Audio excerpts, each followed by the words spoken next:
Goodbye. Encourage another brave try. Since I just cry, I cry. Hey, Mr. Circus Man, why do you run me in circles?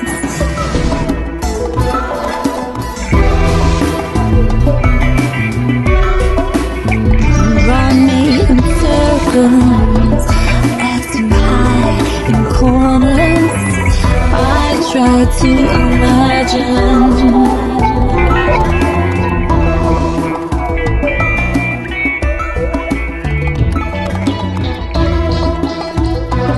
You can just disappear.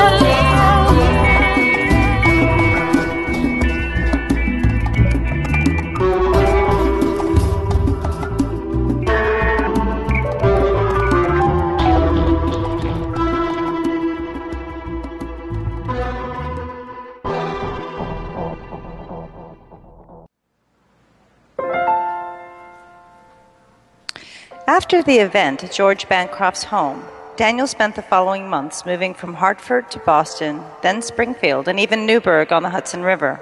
All very fine places indeed. Daniel became choosy about what benefits he would accept for his seances. Perhaps taking money would cheapen the mission his mother gave him, but it distinguished him from other mediums, convincing many spiritualists that he was genuine and sincere. Daniel was even granted a medical degree from one admirer, Dr. Hull, who paid the finances for Daniel to attend university. Payment per se for his work in the practice of conducting private spiritual events. This was a chance for Daniel to find a genuine career through which he might actually earn a living one day. His gift was an inspiration to so many people. Unfortunately, even though Daniel had finally reached this amazing level of respect and gaining the confidence of many wealthy people, this would never be realized, for he became very ill and his studies had to cease.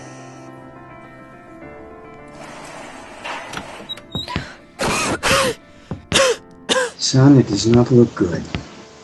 It appears that you have what they call consumption in your left lung.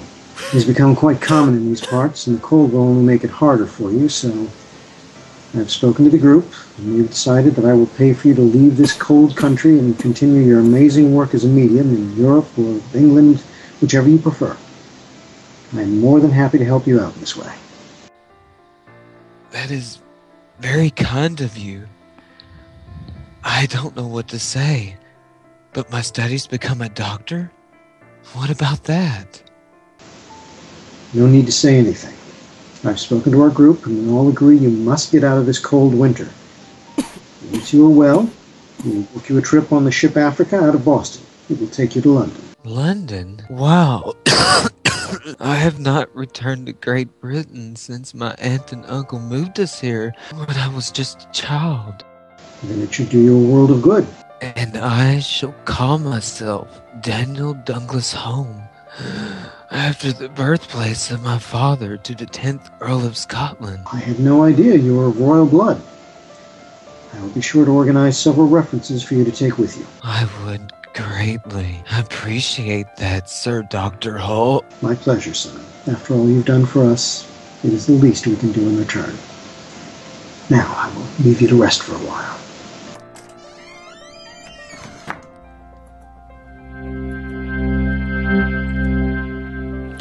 He performed his last seance in America in Hartford, Connecticut in March of 1855.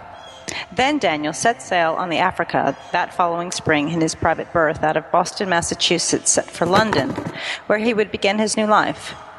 Very different to the shared quarters he experienced all those years ago when he was just a child traveling abroad to America with his aunt and Uncle Cook. For Daniel, this was the start of a new life, accepting the position as the grandchild to the 10th Earl of Scotland. But Daniel had no idea he was about to encounter the Wizard of the North, John Henry Anderson, a salesman turned the Great Caledonian magician, who performed illusions to the great and good of Edinburgh and even the Queen of England, proving that seances were all a facade, being the first magician to pull a rabbit out of a hat and sold dye to gentlemen to turn their gray hair to black. In the 1840s, John lost his theater in a fire, so in 1855 he too headed to London, but to denounce and scoff at any Scottish Highlander who claimed supernatural abilities. For it was the Scots who put him in jail for suspected murder by witchcraft. He was out for revenge.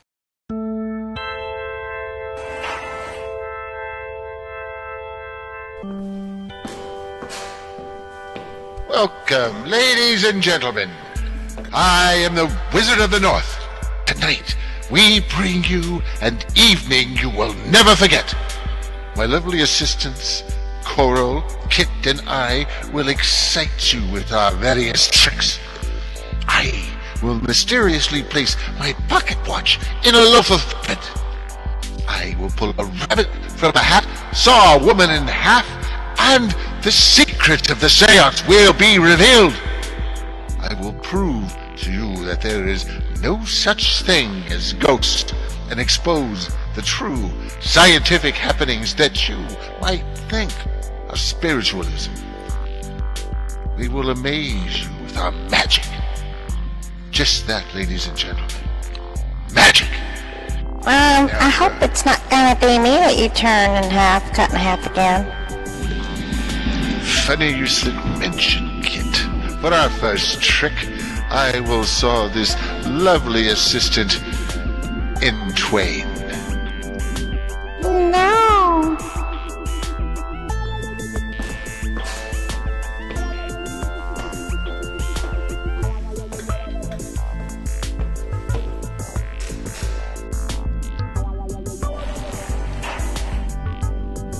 Now then, if we could just coax our lovely young assistant into this case. Now then, ladies and gentlemen, why don't we applaud to get the lovely young assistant inside the box?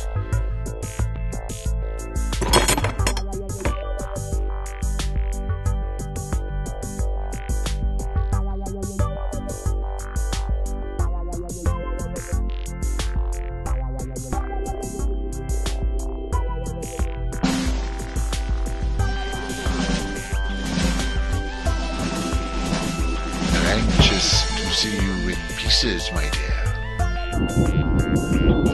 Wave out a magic wand.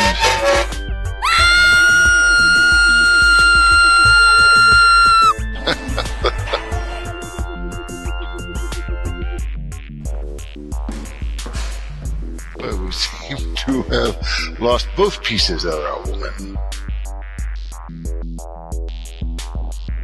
Let's see Daniel do that.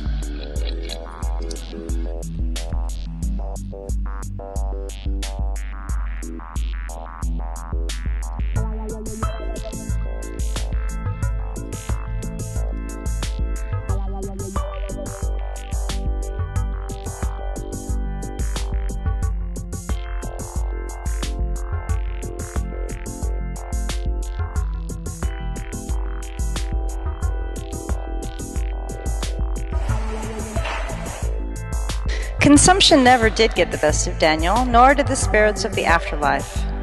Fortunately for Daniel, the wizard never seemed to tarnish Daniel's career as hoped, only his own. But Daniel did finally retire from the life of a psychic and moved on to Rome. He married twice in his life and had only one heir. And we will conclude this story with a word of caution. Be very careful what you do when you go home tonight. Be wary of whom you think upon, and don't try to speak to anyone but the living. Thank you very much. This concludes our play.